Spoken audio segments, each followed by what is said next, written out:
Okay, Dad, so we're on site. This is the laundry chute that's right here. Now, at the moment, they've still got these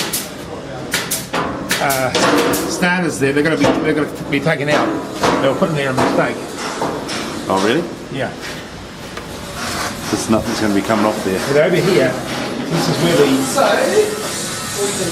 this is where the on the floor that you can see the different holes. So that's where the pipes are coming through.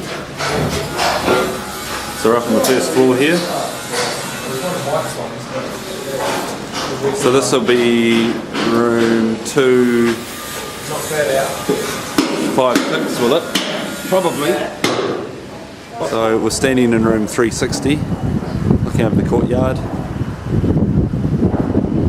And we're in the bedroom here, are we, Dad? Okay. This will be the bedroom. Yeah. And through here, we'll go through into the bathroom. Yeah.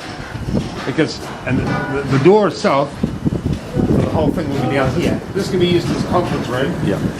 And then just in there will be the bathroom. Just there. So if you're in the conference, if you're having a little conference, you want to go to the bathroom, you have to come out here, go around through that way. 460. I think that's what he's done, isn't it? 460.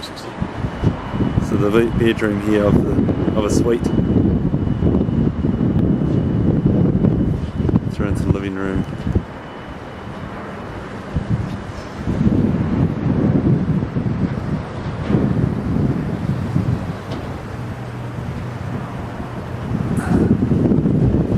How much glass is there going to be in this room, Dad? So you have a view out towards the Port Hills here as well. So there's quite a good view out towards the hills, considering how far away we are.